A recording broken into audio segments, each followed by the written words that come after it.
Okay, तो ये है हमारे अकाउंटिंग एंड टैक्सेशन कोर्स का चौथा लेक्चर, जो कि रहेगा अपना बेसिक्स ऑफ एक्सेल के लिए। ठीक है, जितने भी अपने कॉमर्स के स्टूडेंट हैं या फिर जो अभी CMA CA CS कुछ भी ऐसा कर रहे हैं जिसमें एक्सेल की ज़रूरत बहुत ज़्यादा पड़ती है, रिकन्सिलेशन के लिए, रिपोर्टिंग के लिए। ठीक है, और भी कई सारे काम हैं, तो उसके लिए जो एक्सेल पड़ती है उसमें बेसिक लेवल पे जो काम होता है वो चीज़ मैं अभी सिखाने वाला हूँ। ठीक है, मतलब बेसिक लेवल पे क्या क्या चीज़ें आपको यूज़ में आती है। ठीक है, अब मैं वो सारी चीज़ें बताऊंगा। इससे पहले अपने 3 लेक्चर अपलोड हो चुके हैं। एक अपना ITR जो अपना फाइलिंग की जाती है, तो फाइलिंग का इम्पोर्टेंस, मीनिंग, और उसके बाद अलग अलग डॉक्यूमेंट्स का मीनिंग, फिर उनका वो डॉक्यूमेंट दिखते कैसे हैं और उनका माइक्रो डिटेल्स। ठीक है, वो एक लेक्चर इससे पहले अपलोड हो चुका है। आई होप सबने देखा है, कुछ क्यूरी हो गया तो पूछ लेना। बेसिक्स ऑफ टैली का भी एक लेक्चर डाला है मैंने, वो भी आई होप आपने देख लिया होगा। उसके बाद अब ये चौथा लेक्चर है हमारा बेसिक्स ऑफ एक्सेल के ऊपर। तो अभी एक्सेल लेवल पे अपने को क्या बहुत ऐसे तो काम बहुत सारा है अपने को। जैसे कि अगर मैं आर्टिकलशिप की बात करूँ, आर्टिकलशिप, इंटर्नशिप, ठीक है, या फिर अगर आप जॉब कर रहे हो किधर, तो आपको उसमें मल्टीपल यूजेस है ऐसे तो। अब रिकन्सिलेशन वाला जो पार्ट है वो अकाउंटेंट भी करते हैं, हम भी करते हैं एज ए आर्टिकल। इंटर्नशिप जो भी इंटर्न होंगे वो भी करते हैं। ठीक है, तो ये वाला पार्ट तो आपको हर जगह देखने मिलेगा। क्या? रिकन्सिलेशन। दूसरी एक चीज़ होती है रिपोर्टिंग। रिपोर्टिंग में मतलब क्या होता है समझो।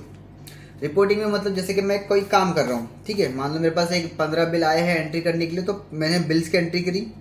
ठीक है, एक्सेल का पार्ट कैसा, एक्सेल किस तरह से यूज़ होगा वो बता रहा हूँ मैं इसमें। ठीक है, जैसे मैंने बिल एंट्री करी, तो बिल एंट्री के अंदर कुछ डिफिकल्टीज आई, जैसे कि कुछ बिल है जो इनवॉइस नंबर मैच नहीं हो रहा है, या फिर इनवॉइस नंबर गलत आ रहा है जिनका, या फिर GST नंबर गलत आ रहा है, इनवैलिड आ रहा है। तो आपने ऐसे पूरी सारे बिल्स की एक रिपोर्ट बनाई, एंड वो पूरी रिपोर्ट अपने आपके सर को मेल कर दी। या तो मेल कर दी, या तो ज़्यादातर हमारे ऑफिस में तो मैं सर को बुला लेता हूँ, मेरे सिस्टम पे आके सर चेक करते कि क्या क्या गलती है, मतलब क्या क्या बिल्स में दिक्कत है।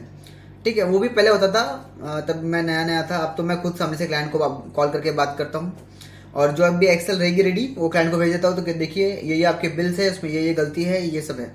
ठीक है, तो ये चीज़ समझी। तो ऐसा नहीं है कि मैंने खाली लिख दिया कि ये बिल में गलती है आपके, क्या कौन सा बिल है, बिल नंबर क्या है, कौन सी पार्टी का है, क्या गलती है उसके अंदर। ठीक है, अगर आपको कोई डाउट है तो वो आप रिमार्क्स में लिख के भेजो। तो ऐसी एक प्रॉपर रिपोर्ट बना के आप क्लाइंट को भेजते हो। ऐसा नहीं कि एक बिल में कुछ एक गलती मिली तो आप क्लाइंट को पूछ रहे हो, फिर कोई दूसरी गलती मिली फिर पूछ रहे हो, फिर दूसरे बिल में आपको कोई और गलती मिली वो पूछ रहे हो। ऐसा नहीं है, एक साथ काम करो, एक साथ सारी गलतियां निकालो, एक ही एक्सेल में डाल के भेजो। तो फिर क्लाइंट भी वहां से एक साथ सारे जो एरर आ रहे हैं वो उनका रिमार्क्स उसी एक्सेल के अंदर लिख के भेजेगा। ठीक है, तो ये रिपोर्टिंग वाला पार्ट समझा, एक बिल एंट्री वाला पार्ट समझा।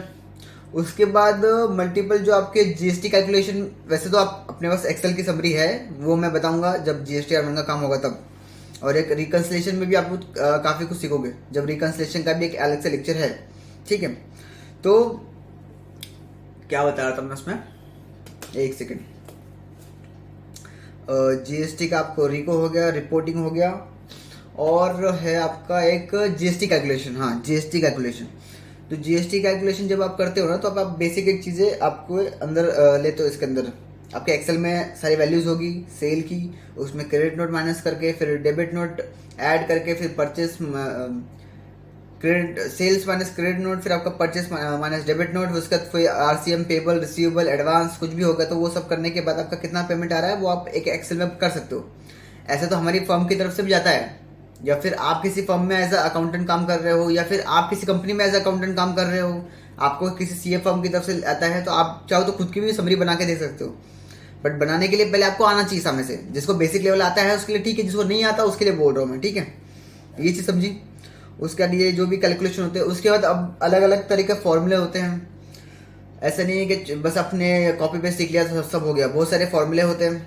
तो उसमें क्या क्या इंपॉर्टेंट फॉर्मूले हैं जो बेसिक लेवल पर बहुत ज़्यादा यूज में आते हैं, वो भी मैं बताऊंगा 2-3। ठीक है, अब चलते हैं रिकॉर्डिंग की तरफ। एक सेकंड में स्क्रीन रिकॉर्डिंग चालू कर दूँ, स्क्रीन रिकॉर्डर। ठीक है, अगेन बहुत बेसिक लेवल से समझा रहा हूँ मैं, जिसने कभी काम नहीं किया है बिल्कुल भी एक्सेल का, या फिर बहुत कम किया, बहुत कम। हमारे कॉलेज में भी हम लोग को थोड़ा सा यूज़ करने देते थे जब मैं था उसमें 12th की बात कर रहा हूँ। सीनियर कॉलेज में तो यूज़ करने में नहीं मिला। ठीक है, चलो भावनाओं को साइड में रख के काम चालू करते हैं। सबसे पहले स्क्रीन दिख रही होगी, आई होप सभी को स्क्रीन रिकॉर्डर भी चालू है। बहुत बेसिक लेवल से समझा रहा हूँ मैं, जिसने कभी काम नहीं किया है बिल्कुल भी एक्सेल का, या फिर बहुत कम किया, बहुत कम। हमारे कॉलेज में भी हम लोग को थोड़ा सा यूज़ करने देते थे जब मैं था उसमें, ट्वेल्थ की बात कर रहा हूँ। सीनियर कॉलेज में तो यूज़ करने में नहीं मिला। ठीक है, चलो भावनाओं को साइड में रख के काम चालू करते हैं। सबसे पहले स्क्रीन दिख रही होगी, आई होप सभी को स्क्रीन रिकॉर्डर भी चालू है।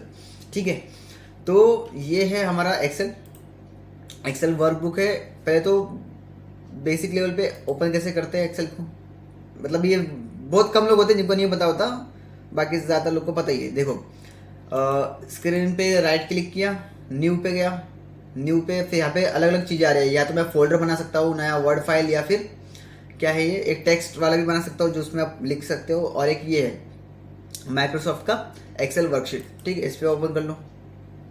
ठीक है, दिख रहा है ये दूसरा ओपन हो गया। एक नाम की दो चीज़ नहीं हो सकती, ठीक है, या तो उनका टाइप अलग होना चाहिए।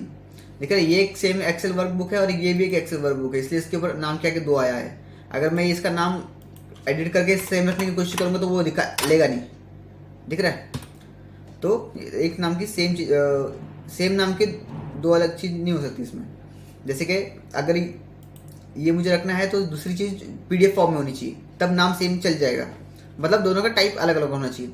ठीक है, चलो वो बात की बात आते हैं। अभी ये चीज़ समझी एक्सेल ओपन कैसे करते हैं। चलो आज अभी मैं ये एक से समझाता हूँ। डाटा को ध्यान से देखो मत इतना, उसमें बहुत सारी चीज़ें डाल रखी है मैंने आपको समझाने के लिए। अब एक चीज़ समझो, रुक जाओ, मैं इसको पहले सेटिंग हटा दो इसमें से, वरना फिर कंफ्यूज हो जाओगे। अनफ्रीज पैनल, ठीक है, ओके। अब एक एक करके मैं बेसिक लेवल पे से समझा रहा हूँ। कहाँ गया मेरा पेन, ओके। ओपन कैसे करते हैं वो समझा, ठीक है, एकदम जिसने कभी यूज़ ही नहीं किया होगा। कॉपी पेस्ट तो सबको पता ही है, Ctrl+C Ctrl+V वाला। नहीं पता होगा तो देख लो यहाँ पे Ctrl+C Ctrl+C Ctrl+V, ये तो आपका बेसिक लेवल है। लेकिन अगर यहाँ से हटाना हो तो Ctrl+X और Ctrl+V। ठीक है, ये तो बहुत सादी सी चीज़ें हैं जो कि आपको शायद से यूज़ में बहुत कम ही आवे, मतलब ऐसे तो याद रहेगा, बट ज़्यादा लोगों को ये चीज़ें पता होती है। Ctrl+C Ctrl+V Ctrl+X, ठीक है, ये तो। उसके बाद अब है स्पेशल पेस्ट। कॉपी पेस्ट तो आपने सबने किया है Ctrl+C Ctrl+V वाला, बट एक स्पेशल पेस्ट करके चीज़ होती है, वो बहुत काम आएगी आपको। ठीक है, जैसे कि अभी देखो यहाँ पे ये देख रहे हो, जैसे कि ये देख लो यहाँ पे क्या लिखा है, 7,24,618 रुपीज़, 618 रुपीज़। ठीक है, तो ये वैल्यू आ रही है मेरे सामने। लेकिन अगर आप यहाँ पे देखोगे इसके बार में, ठीक है, यहाँ पे जो भी चीज़ लिखी है ना, ये सेल के अंदर, ये सेल के अंदर जो भी चीज़ लिखी है ना, वो ऊपर दिख रहा है आपको बार में फॉर्मूला आया है। एक्चुअल में वहाँ पे वैल्यू नहीं, वहाँ पे फॉर्मूला लगा हुआ है। फॉर्मूला किस चीज़ का है, F2 दबा के देख सकते हो, दिख रहा है ये ब्लू लाइन, इन सबका टोटल ले रहा है। यहाँ पे सम का फॉर्मूला लगा रखा है मैंने, टोटलिंग का, सिंपल भाषा में बोलूँ तो अगर मैं इसी को कॉपी करके नीचे अगर पेस्ट कर दूँ ना तो ये लेगा नहीं। दिख रहा है क्या ले रहा है, ये कुछ 12,48,368 रुपये ले रहा है, जबकि एक्चुअल में मैं क्या पेस्ट कर रहा था, इसको। तो ये चीज़ है, क्योंकि अब अगर आप भले उधर वैल्यू दिख रही है आपको, लेकिन अगर उसको कॉपी करके आप कहीं पे पेस्ट करोगे तो वो फॉर्मूला पेस्ट हो जाएगा बाय डिफॉल्ट। अभी मेरे को वैल्यू पेस्ट करवानी है, तो अब आपको मैं सिखा रहा हूँ स्पेशल पेस्ट कैसे करते हैं, स्पेशल पेस्ट। ठीक है, इसको Ctrl+C किया, यहाँ पे चाहिए मेरे को पेस्ट करना। अब लेफ्ट साइड में देखो, यहाँ पे लेफ्ट साइड में टॉप पे पेस्ट लिखा है, पेस्ट पे क्लिक किया, नीचे पेस्ट स्पेशल। उसके बाद यहाँ पे मुझे क्या चाहिए, वैल्यू चाहिए, तो वैल्यू पे क्लिक करके ओके, हो गई वैल्यू पेस्ट। ठीक है, ये समझा। अब वैल्यू पेस्ट के बाद मान लो मुझे फॉर्मूला ही पेस्ट करना है, 3-4 चीज़ें हैं, कहीं पे वर्ड लिखा हुआ है, किसी में फॉर्मूला है, लेकिन मुझे स्पेशली फॉर्मूला पेस्ट करना है, तो कैसे, तो Ctrl+C, वही सेम प्रोसेस, उसमें बस आपको वैल्यू की जगह फॉर्मूला सेलेक्ट करना है, फॉर्मूलास, ओके। ठीक है, जैसे कि यहाँ पे Ctrl+C Ctrl+V और मुझे फॉर्मूला पेस्ट करना है यहाँ पे, फॉर्मूला देखो आ गया। अब ये टोटल ले रहा होगा इस सबका। अब मैं चाहूँ तो इसी ये जो दिख रहा है ना, ये ब्लू लाइन, जहाँ तक है वहीं तक टोटल लिखा रहा है। अगर मैं चाहूँ तो उसको यहाँ से ड्रैग करके ऊपर लेके ये पूरा ले सकता हूँ। ठीक है, ये चीज़ समझी। स्पेशल के पेस्ट में वैल्यू, फॉर्मूला और एक मल्टीप्लिकेशन वाला चीज़ समझो। अब ये सारी चीज़ दिख रही है यहाँ पे, जो वैल्यू आ रही है, inverse value, textual value, IGST, CGST, SGST, ये सब प्लस में है।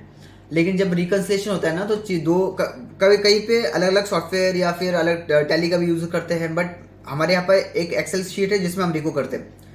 2-3 तरीके और है, बट नॉर्मली इससे सबसे पहले जो रिको करते थे वो इससे ही करते थे एक्सेल शीट में। तो उसमें कैसा था, जो जीएसटी पोर्टल पे जो चीज़ें अपलोड हो रखी होती है वो सब रहता है आपका प्लस में, और बाकी चीज़ें होती है माइनस में। ठीक है, टैली डाटा जो होता है माइनस में, तो उसको आप जैसे ही टोटलिंग करने जाओगे तो प्लस माइनस करके वो जीरो होना चाहिए। अगर कहीं पे वैल्यू आ रही है मतलब वहाँ पे डिफरेंस है। ठीक है, तो अगर मुझे सारी वैल्यूज को अगर मुझे ये करना हो माइनस में करना हो तो कैसे करूँगा, ये -1 को -1 लिखो इधर -1। ठीक है, उसी को कर लो कॉपी। किस वैल्यू को आपको माइनस में कन्वर्ट करना है, तो मुझे ये सारी वैल्यूज को माइनस में कन्वर्ट करना है। लिया, अगेन स्पेशल पेस्ट में आया। यहाँ पे देखो मल्टीप्लाई का ऑप्शन है नीचे, ऑपरेशन में आओगे तो राइट साइड में लिखा है मल्टीप्लाई। ओके, हो गया। सेम अगर आपको इसको प्लस में लेना है वापस से, तो सेम वही मल्टीप्लाई करना है इसको -1 से। पेस्ट मल्टीप्लाई, ये लो,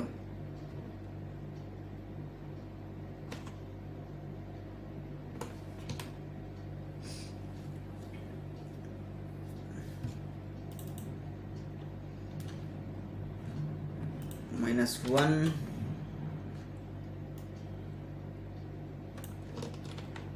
सॉरी ठीक है, -1 पूरी जगह सेलेक्ट कर लो। किस से ये करना है मल्टीप्लाई, ये लो हट गया, दिख रहा है। -1 लिख के सबको जितना वैल्यू का मुझे माइनस में चाहिए उसको सिलेक्ट किया, स्पेशल पेस्ट किया, मल्टीप्लाई, ओके, सारी वैल्यू माइनस में हो जाएगी।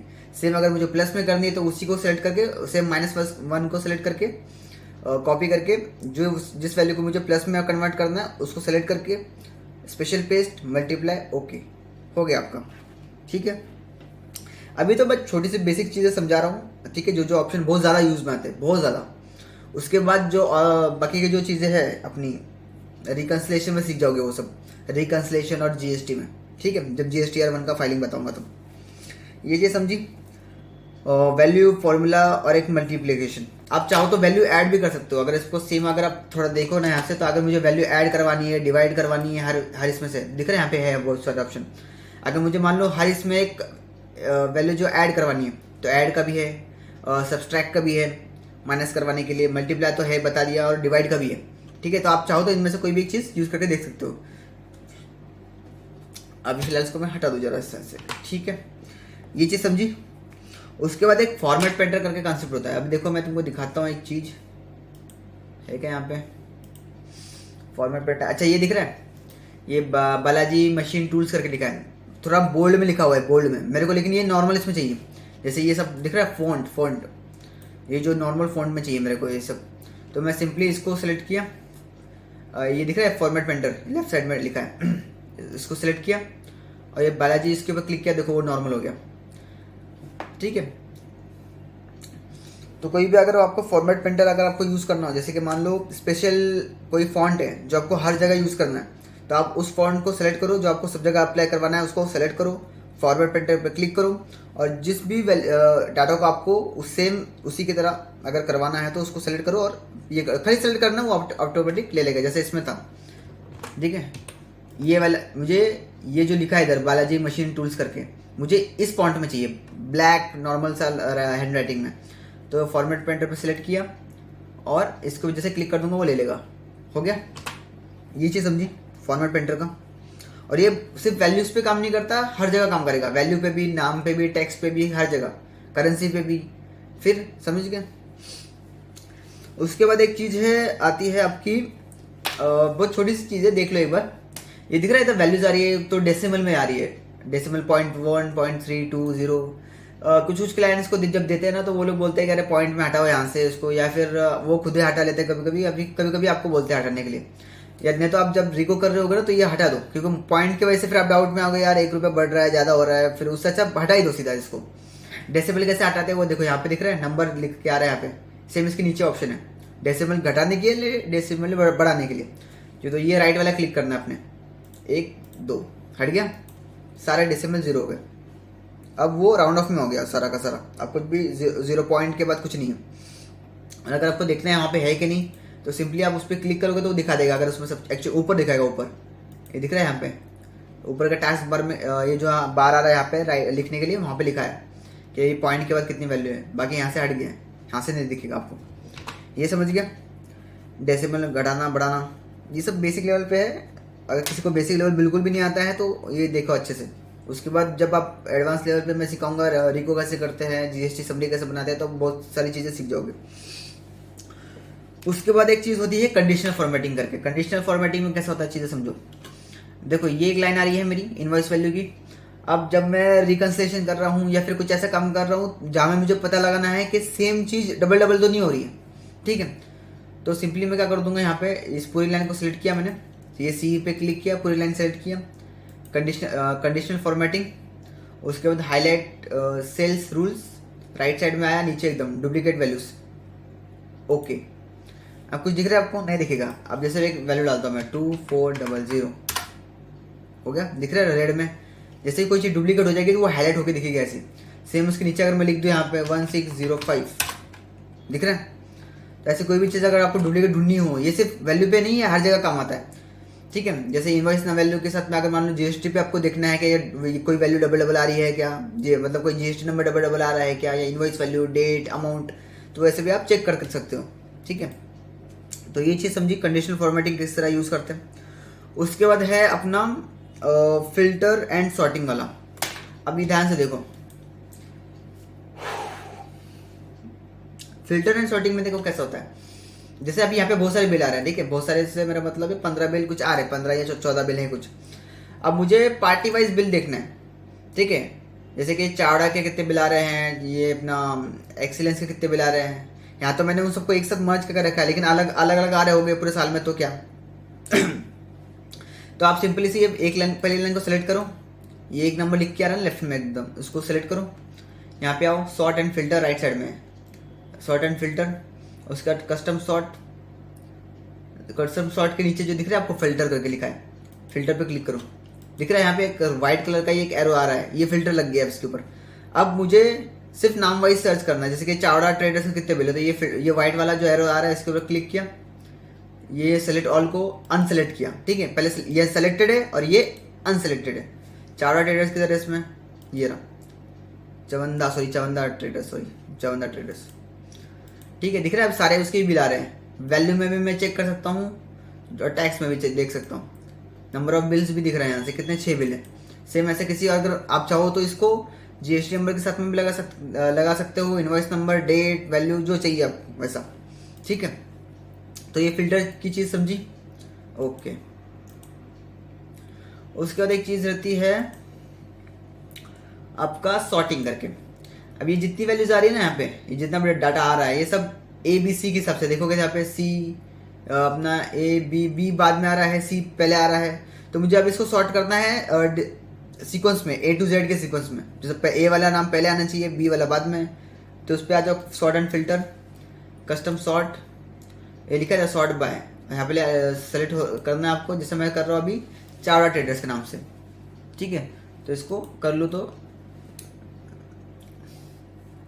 अब इसमें देखो ये नाम अगर मैं हटा दूँ, जैसे इसमें एक ए नाम का मैं कुछ अगर ऐड कर दूँ कहीं पे, जैसे कि यहाँ पे ले लो तो अभिमन्यु अभी करके, ठीक है। अब इसको अगर मैं करके देखूँ कस्टम सॉर्ट, बहुत रेयर चीज़ों में कैसा होगा कि आपका ये जो डाटा है ना, ये देखो यहाँ से ले लो पूरा चाहिए तो, या फिर यहाँ से ले लो।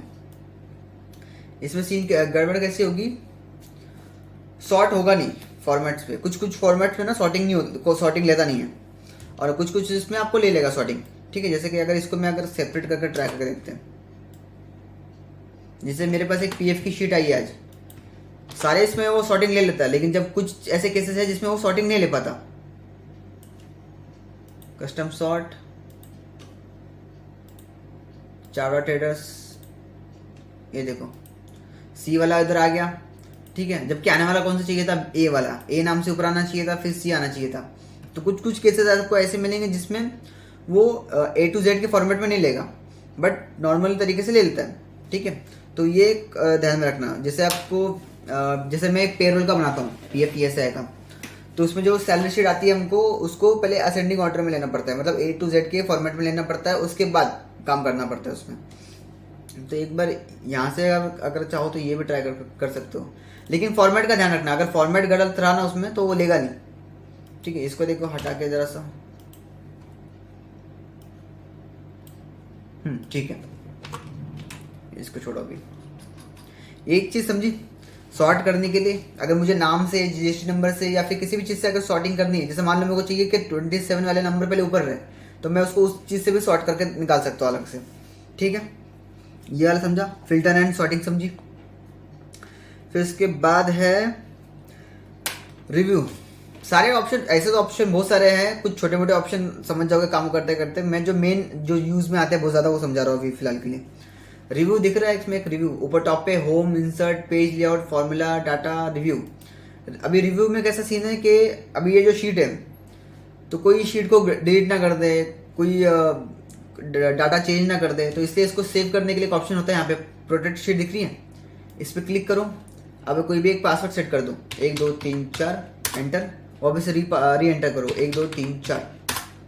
अब ये शीट ये हो गई, पासवर्ड प्रोटेक्ट हो गई है। अब दिख रहा है यहाँ पे, जैसे ये एप्लीकेशन शीट 1 नीचे आ रहा है, देखो राइट क्लिक करूँगा तो यहाँ पे डिलीट का जो ऑप्शन है वो दे नहीं रहा मेरे को, डिसेबल कर दिया। अब मैं इसको डिलीट नहीं कर सकता फाइल को। सेम अगर मैं इसको अनप्रोटेक्ट करूँ शीट को, अगर 1 2 3 4, और एक ये जो प्रोटेक्ट शीट होती है ना, ये प्रोटेक्ट वर्कबुक करके लिखा है, इसको भी आपको ये करना पड़ेगा 1 2 3 4, दो पासवर्ड लगा सकते हो आप इस पर। दिख रहा है डिलीट का ऑप्शन दे रहा है मेरे को लगा ये करने के लिए। अब चाहो तो मैं शीट को डिलीट कर सकता हूँ। मैंने भी मेरी जो एक्सेल शीट बना रखी है कैंडिडेट्स को लेके, उसमें भी ये फॉर्मूला लगा रखा है। कल को कोई कॉपी पेस्ट हो सकता है, ठीक है, कॉपी हो सकता है इसमें, पेस्ट इस शीट के अंदर पेस्ट नहीं होगा लेकिन कॉपी हो सकता है। यहाँ से मैं कॉपी करके कहीं और ले जा सकता हूँ, लेकिन इसमें मैं डाटा चेंज नहीं कर सकता, इसको मैं डिलीट नहीं कर सकता, इसको मैं ओपन नहीं कर सकता बिना पासवर्ड के। ठीक है, ये चीज़ समझी। उसके बाद लास्ट एक चीज़ है जो बतानी है, बहुत शॉर्ट में अपना लेक्चर रहेगा आज का ये वैसे भी, क्योंकि बहुत बेसिक चीज़ें कुछ ही हैं जो यूज़ में आती है। उसके बाद एक दो फॉर्मूले बताऊंगा जो बहुत ज़्यादा यूज़ में आते हैं। अब दिख रहा है ये एक GST नंबर, नाम, ये सब आ रहा है ऊपर। ऐसे तो बहुत लंबी लिस्ट होती है, बहुत लंबी। कुछ शीट आपको जब मिलेगी ना तो उसमें लिस्ट बहुत लंबी होगी। तो उसमें एक बहुत छोटी सी कॉमन मिस्टेक क्या जो प्रॉब्लम आती है ना, वो देखो क्या आती है। ये नाम दिख रहा है ऊपर, टाइटल है। अब अभी आपको दिख रहा है, आप काम कर रहे हो, अभी आपको दिख रहा है। जैसे आप शीट नीचे करोगे, शीट को स्क्रॉल करोगे नीचे, हट गया। अब मेरे को देखना है ये लाइन कौन सी है, तो GST नंबर की है, तो ऊपर आके चेक करना पड़ रहा है। ये तो ठीक है, चलो ये तो देख के मालूम पड़ जाएगा। लेकिन अगर मैं यहाँ पे आऊँ नीचे अगर क्या देख रहा हूँ, यार ये कौन सी वैल्यू आ रही है, अच्छा ये इन्वेस्ट वैल्यू की लाइन है, फिर ये कौन सी वैल्यू आ रही है, तो फिर ऊपर जाके देखना पड़ रहा है कि टैक्सेबल वैल्यू की लाइन है। तो ऐसा छोटी छोटी चीज़ बार बार मेरे को जाके चेक करनी पड़ती है। ये तो कुछ ही है, कितने ही है टोटल, 9 है टोटल, 9 कॉलम से। लेकिन कभी कभी आते हैं ना शायद 40-50 कॉलम की भी एक शीट आती है। हमारा क्लाइंट है जो वैनप्रो करके है, वो सेल करता है अमेजोन के थ्रू, अमेजोन फ्लिपकार्ट के थ्रू।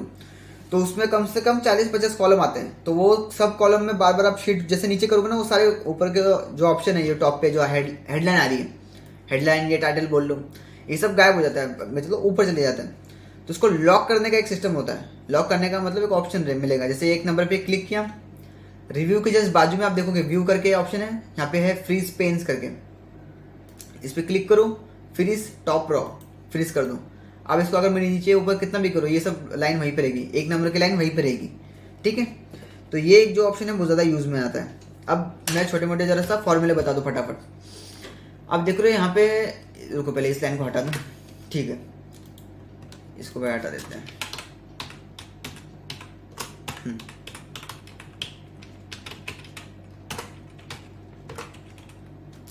ये चीज़ समझी किस तरह से काम करता है। अब देखो, अब यहाँ पे पूरी वैल्यू, सारे के सारे बिल्स की अमाउंट आ रही है, मुझे निकालना है वैल्यू कितनी है। तो वैल्यू के निकालने के लिए सबसे एक फॉर्मूला होता है आपका, आप चाहो तो प्लस भी कर सकते हो। लेकिन कभी ये ध्यान रखना, कभी भी आपको अगर फॉर्मूला लगाना है तो दो में से कोई एक चीज़ होनी चाहिए, या तो आपका इज इक्वल टू का साइन होना चाहिए, अगर इज इक्वल टू का नहीं लगा रहे हो तो प्लस का साइन होना चाहिए एटलीस्ट। ठीक है, अभी मैं लगाता हूँ इज इक्वल टू का sign, is equal to 2 line वाला साइन बोल रहा हूँ मैं। ठीक है, अब मेरे को टोटल निकालना है, तो इसका टोटल निकालने का फॉर्मूला होता है सम का, SUM ब्रैकेट ओपन अब सेलेक्ट करो ये सारी चीज़ों को, शिफ्ट होल्ड करके ऊपर वाला एरो दबाना है, जो चार एरो होते हैं ना, एक दो लेफ्ट राइट ऊपर नीचे वाला, तो ऊपर वाला एरो दबाना है शिफ्ट होल्ड करके, और इसको करो एंटर, ले लिया। और हर जगह फॉर्मूला लगाने की जरूरत नहीं है, कॉपी करो और इधर पेस्ट कर दो, क्योंकि ये फॉर्मूले को बाय डिफॉल्ट पेस्ट करता है, मैंने बताया था पहले।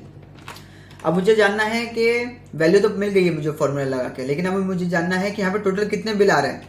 ठीक है, ऐसा मैं चाहूँ तो माउस से भी कर सकता हूँ, लेकिन मेरे को यहाँ से देखना है कितने बिल आ रहे हैं। ठीक है, तो यहाँ पे एक फॉर्मूला लगता है काउंट का, COUNT ओपन ब्रैकेट, और इसको हमेशा वैल्यू से लगाना, वैल्यू से बराबर लेता है ये।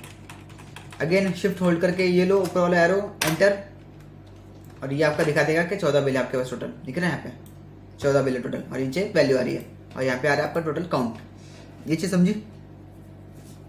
अब मुझे एक मिनट देखने दो, और कोई चीज़ है जो मैं बता सकता हूँ अभी, नहीं तो बाकी चीज़ें जो है आप इसमें सीख जाओगे काम करते करते, और एक रिको वाला है उसमें भी सीख जाओगे बहुत कुछ। ठीक है, अभी एक माइनस वाला मैं चीज़ लगा दिखाता हूँ, बहुत शॉर्टकट तरीका है, ऐसे तो इतना कुछ खास नहीं, बट कई कभी बहुत ज़्यादा यूज़ में आता है। ये सब वैल्यू जो है माइनस में आ रही है, मुझे अभी एक साथ सारे इसका जो है माइनस से हटाना है, या फिर कोई स्पेसिफिक चीज़ है जो मुझे हटाना है।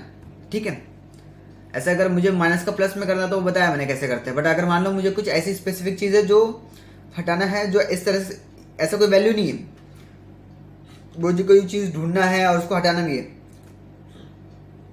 तो एक ऑप्शन होता है Ctrl+H का, तो ये आपको क्या ढूंढना है और किस चीज़ से रिप्लेस करना है वो दोनों ऑप्शन देता है। जैसे मुझे ढूंढना है इसमें माइनस करके है क्या, तो ढूंढने का देखो दिखा रहा है, ये ऊपर का ये अपने आप जा रहा है वो, तो ये अपने आप जा रहा है।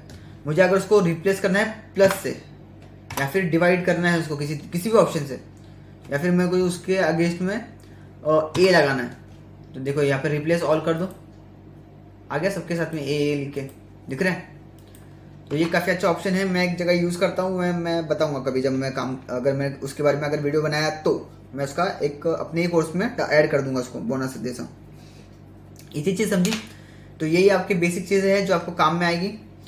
और रिको वाला वीडियो भी अपने आने वाला है, GSTR 1 का पहले वीडियो आएगा, उसके बाद रिकन्सिलेशन का वीडियो आएगा। रिकन्सिलेशन के वीडियो में सब कुछ समझ जाओगे तुम लोग, ठीक है।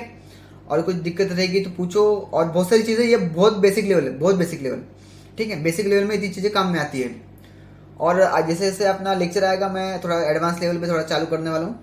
और किसी को कुछ 1-to-1 लेक्चर लेना होगा तो मुझे ये कर देना, टेलीग्राम में मैसेज कर देना, ठीक है। चलो बाय।